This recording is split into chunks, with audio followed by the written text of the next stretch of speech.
नमस्कार मित्रांनो, मी तुमचा लाडका धनंजय चकडे. तर आज आपलं ॲग्रिकॉस एम्पायर या चॅनलमध्ये सहर्ष स्वागत. तर आज आपल्या इथे जोडले गेलेले गेस्ट ज्ञानेश्वर शिंदे. तर आज ते आचार्य देवरत्त यांची संकल्पना, जी काही नैसर्गिक शेतीची संकल्पना आहे, त्यांच्या विचारसरणीवर जे आपल्याला काही मार्गदर्शन करणार आहेत, त्यांना आपण थोडेफार प्रश्न विचारू. तर पहिला प्रश्न आपला एक असा आहे की नैसर्गिक शेती म्हणजे काय? नैसर्गिक शेती म्हणजे तुम्हाला जर सांगायचं पहिलं की जे जंगलामध्ये जसे प्रकारे झाडं असतात त्याच पद्धतीने आपल्या शेतामध्ये ती शेती व्हावी. आता जंगलामध्ये तुम्ही बघू शकता, झाडाला पाणी घालायला कोण जातं, तिथं कोण टाकतं, युरिया DAP कोण टाकायला जातं. पण तिथं जर तुम्ही सायंटिस्टमध्ये कोणतंही पान घ्या झाडाचं, ते चेकअप केलं, त्यामध्ये सगळे रिपोर्ट व्यवस्थित आले, त्या पानामध्ये झिंकची, पोटॅश, अजून जे अन्नद्रव्य आहेत त्याची भरपूर पूर्तता आहे. मग त्या जंगलामध्ये पूर्तता असू शकते, मग माझ्या शेतीमध्ये का नाही होऊ शकत? मग नैसर्गिक शेती आणि जैविक शेती यात फरक काय? जैविक शेती म्हणजे काय? आता आचार्य देवव्रत यांनी काय सांगितलं, ते आपल्या गुजरात ते राज्यपाल आहेत, ते गुरुकुल कुरुक्षेत्र चालवतात. त्यांचं काय म्हणणं आहे, त्यांच्याकडे कुरुक्षेत्रामध्ये 200 एकर जमीन आहे आणि मुलं पण भरपूर आहेत त्यांच्याकडे गुरुकुलमध्ये. तर त्यांचं जे समज फळे भाज्या लावतात ते मुलांना तेच खायला असतं. तर ते पहिलं काय करायचे, जे फर्टिलायझर आहे इनऑर्गॅनिक समज, ती वापरून शेती करायची. तर एक दिवस प्रॉब्लेम काय झाला असा की शेतकऱ्याला ते फर्टिलायझर मुळे चक्कर येऊन पडला तो. मग नंतर त्यांनी ते बंद केलं. मग एका सायंटिस्टला विचारलं तर ते म्हणले पर्याय काय याच्यावर. तर सायंटिस्ट म्हणले याच्यावर पर्याय जैविक शेती. जैविक शेती तुम्ही करून बघा. तर मग त्यांनी 100 एकर मध्ये ती जैविक शेतीला सुरुवात केली. मग आता त्यामध्ये त्यांना काय सांगितलं, आता समज शेणखत टाकतो आपण, आता शेणखतामध्ये 1 टन शेणखतामध्ये 3 किलो आपल्याला युरिया भेटतो, म्हणजे नायट्रोजन भेटतं, बरोबर ना. आणि 3 किलो फॉस्फरस भेटतं आणि 1.5 किलो भेटतं पोटॅश. तर आता आपण 1 ते 1.5 टन आपण एका एकरसाठी टाकतो, तर मग त्याच्यामधून पोटॅश ती मात्रा हे होईल, परंतु जे मिथेन सारखे घातक गॅस आहेत ते पण रिलीज होतात, बरोबर ना. मग यामुळे वातावरण प्रदूषण खराब होतं. आणि त्यांनी ते करून बघितलं. नंतर पहिल्या वर्षी समज 30% त्यांना उत्पादन भेटलं, दुसऱ्या वर्षी भेटलं त्यांना 60%. आणि त्यांनी ते सायंटिस्टला विचारलं असं का होतंय, तर ते म्हणले नाही का तुम्हाला याच्यातून पूर्ण उत्पादन नाही भेटू शकत जैविक शेतीमधून, बरोबर आहे. त्यामध्ये काय होतं, आता जे हानिकारक किडे त्यांचं पण खाणं शेण आहे, त्यामुळे ते पण वाढतात. पहिल्या वर्षी तर ते सांगतात की सगळं किड्यांनीच खाऊन घेतलं, 30% त्यांच्या आधी लागलं असं. त्यामुळे नैसर्गिक शेती चांगला पर्याय आहे. तर दुसरा प्रश्न आहे की नैसर्गिक शेतीमध्ये उत्पादन वाढते की घटते? नाही, नैसर्गिक शेतीमध्ये आता सध्या जे इनऑर्गॅनिक शेतीमधून आपल्याला जे मिळते त्याच पद्धतीने नैसर्गिक शेतीमधून पण मिळते. आता नैसर्गिक शेतीचा काय फॉर्म्युला आहे, आता त्याच्यामध्ये समज तुम्ही लावता झाडी वगैरे बरं का, म्हणजे जे पीक आहे ते, त्या पिकाला काय करा तुम्ही, फर्टिलायझरचा वगैरे वापर नाही करायचा, पाणी समज आहे व्यवस्थित पद्धतीने देणे. म्हणजे मग तुमच्या म्हणण्यानुसार शेतीमध्ये कोणत्या फर्टिलायझरचा वापर करावा? फर्टिलायझरचा नैसर्गिक पद्धतीमध्ये काय आहे, जे जीवामृत आहे, देवव्रत सांगतात आचार्य देवव्रत, त्यांनी काय केलं, नैसर्गिक शेतीची जी कॉन्सेप्ट ते पुढे घेऊन चाललेले ते करतात. ते सध्या 200 एकर मध्ये त्यांनी ती नैसर्गिक शेतीला सुरुवात केलेली. ते जीवामृत बनवतात. आता जीवामृत बनवण्याची काय प्रोसेस आहे तुम्हाला सांगतो मी. तर अगोदर तुम्ही शेतकऱ्याला सांगा जीवामृत म्हणजे काय आणि जे अजून एक धनामृत म्हणजे काय, त्यातला फरक सांगा शेतकऱ्याला. 1 मिनिट थांबा. मी काढत महाग झाला. तर जीवामृत आणि धनामृत यातला फरक सांगा शेतकऱ्याला. तर जीवामृत काय आहे, जीवामृत हे लिक्विड फॉर्म मध्ये, तर त्याच्या बनवण्याची प्रोसेस काय आहे. आता समज एक गाय जरी असेल शेतकऱ्याकडे, एक गाय ही 20 एकरासाठी जीवामृत तयार करू शकते. आता एक गाय दिवसामध्ये 8 ते 10 किलो शेण देते, 8 ते 10 लिटर तिथं गोमूत्र मिळते. शेणामध्ये एका समज एवढ्या तरी शेण घेतलं आपण, तर त्या शेणामध्ये 30 ते 35 कोटी आपल्याला जे सूक्ष्मजीव आहेत ते बघायला मिळतात. आणि जे गोमूत्र जे आहे ते तर पूर्ण खनिजाची खाणच आहे समज. आता काय करतात, आपल्या जीवामृतसाठी एक ड्रम घ्यायचा 200 लिटरचा, बरोबर, त्यामध्ये 180 ते 185 लिटर पाण्याने पूर्णपणे भरायचं तो. नंतर त्यामध्ये शेण टाकायचं 10 किलो, गोमूत्र टाकायचं 8 ते 10 किलो, 8 ते 10 लिटर गोमूत्र टाकायचं. त्यानंतर पुन्हा बेसन पीठ टाकायचं 2 किलो आणि जो गुळ आहे तो टाकायचा 1 ते 1.5 किलो समज. आणि जी समज वडाखालची माती आहे तिथे फर्टिलायझरचा वापर नाही झालेला त्या मातीवर, अशा जागेवरती एक मूठभर माती त्या ड्रम मध्ये टाकायचं आणि सकाळ संध्याकाळ त्याला घडीच्या काट्याप्रमाणे रोज काठीने हलवायचं. 7 दिवसात सावली खाली ठेवायचं ते आणि 7 दिवसात ते पूर्णपणे मिश्रण तयार होतं. प्रत्येक 20 मिनिटांना ते सूक्ष्मजीवी का ते दुप्पट होतात प्रत्येक 20 मिनिटांनी. ते आपण साठवून ठेवलं तर ते आपल्याला किती दिवस वापरता येईल? ते वापरायला तुम्हाला 10 दिवस जरी वापरलं तरी चालतं. 10 दिवसाच्या नंतर ते जे बॅक्टेरिया त्याच्यातली चांगली ते मारायला सुरुवात होती. 10 दिवस जरी वापरायला जमतं तुम्हाला. त्यामधून तुम्ही ते स्प्रिंकलरनी वापरू शकता, परत ठिबक आहे ठिबकनी वापरू शकता, फ्लडनी पण देऊ शकता. आणि जे घनजीवामृत आहे ते सॉलिड फॉर्म मध्ये असते.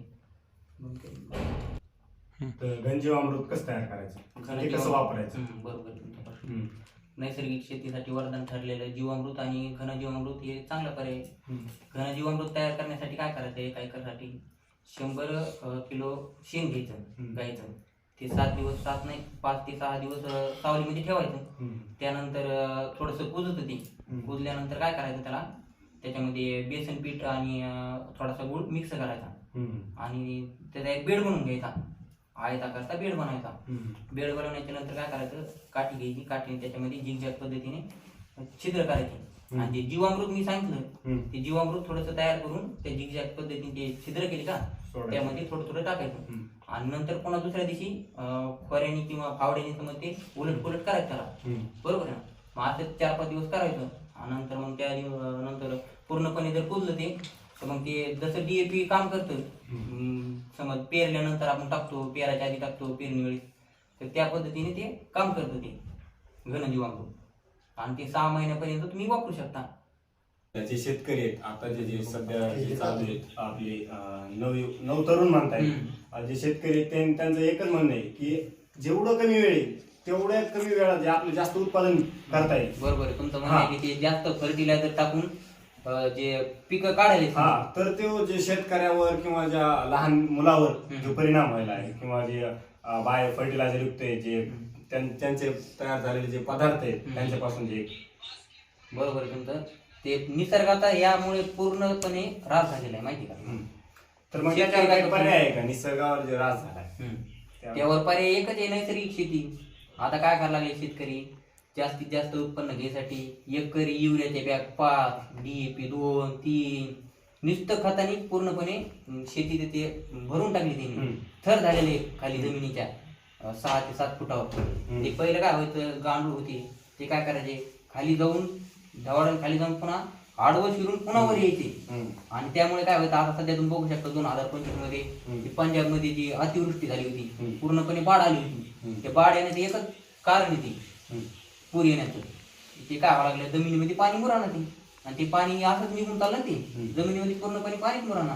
खाली ती लेअर सिमेंट सारखी लेअर बनलेली ती आणि त्यामुळे ते पाणी मुराना.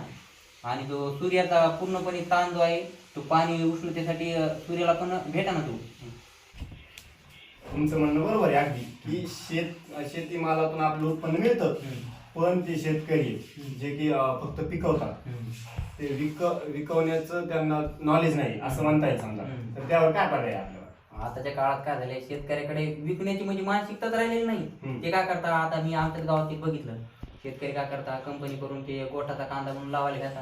कंपनीला काय सांगता? तुम्ही लावा, नंतर जेवढ्या महिन्यामध्ये तुमचं पीक येईल मग आम्ही घेतो. ते बरोबर त्यांच्या ते भावात घेते ते, परंतु शेतकऱ्याला इकडे नफा उरत नाही ना. बरोबर आहे का? आता दुसरं कारण म्हणजे काय? पुन्हा शेतकरी शेतकऱ्याचा एक समज टमाटे लावले शेतकऱ्यांनी, टमाटे तुमच्या शेतीतून जाते 5 रुपये किलो. आपल्याला निळेकर सरनी वर्गामध्ये सांगितल्याप्रमाणे निळेकर सरनी आणि जाधव सरनी सांगितलं तर काय होतं? 5 रुपये किलोने व्यापारी घेतो आणि ते बाजारात गेल्यानंतर त्याची किंमत होती 10 रुपये आणि त्याच टमाट्याचं जर केचप झालं ते जातं 100 रुपये किलो, 200 रुपये किलो, 500 रुपये किलोने जातं ते. शेतकऱ्याला काय करायचं? प्रोसेसिंग मध्ये शेतकऱ्यांनी फिरायला पाहिजे, हे माझं म्हणणं आहे. तर मित्रांनो, ज्ञानेश्वर यांचं एक म्हणणं आहे की तुम्ही एक प्रोसेसिंग करून पहा की शेतकरी फक्त पिकवतो, विकवत नाही. कारण याचं एकच कारण आहे की शेतकरी आता कमी होत चाललाय विकण्याच्या बाबतीत. धन्यवाद माऊली, तुमचं मोलाचं मार्गदर्शन लाभलं. आज आपले जे काही सामान्य शेतकरी आहेत त्यांचे खरंच कितीतरी प्रश्न सोडवले असं अपेक्षा आहे आम्हाला. तर तुम्हाला एक जाता एक प्रश्न आहे की जे शेतकरी आहेत आता भरपूर आहे, सोशल मीडिया आहे, तर त्याच्यावरती व्हिडिओ येतात, पाहतात. तर शेतकऱ्यांनी असं कोणाच मार्गदर्शन घ्यावे? मार्गदर्शन घ्यावं जे प्रगतशील शेतकरी येत. आता बारामती तालुक्यामध्ये तुम्ही बघू शकता शेतकरी काय करता, क्रुझर करून देवाला, बालाजीला, तिरुपतीला जाण्यापेक्षा तुम्ही त्या शेतकऱ्याला भेटा, हा. तिथे विचारा तुम्ही एका एकर मध्ये 10 लाखाचं उत्पन्न कसं काढता. हा. त्या शेतकऱ्यांची मार्गदर्शन घ्या त्यांच्याकडून. हम्म. तुमच्या गावात असतील काहीतरी शेतकरी, नवीन नवीन केला भेट द्या तुम्ही परत, त्यामधून तुम्हाला चांगल्या प्रकारे मार्गदर्शन मिळतं, तुमच्या शेतीचं सुधारणा होती. आणि शेवटी जाता जाता एकच सांगतो, निसर्गाचा जर ऱ्हास टाळायचा असेल, तुमच्या घरच्यासाठी जरी चांगलं राहायचं असेल. आणि पुन्हा एक सांगतो तुम्हाला, आमच्या एक प्राध्यापकाने सांगितलेली एक कन्सेप्ट आहे. आता तुम्ही शेतीचा थोडा भाग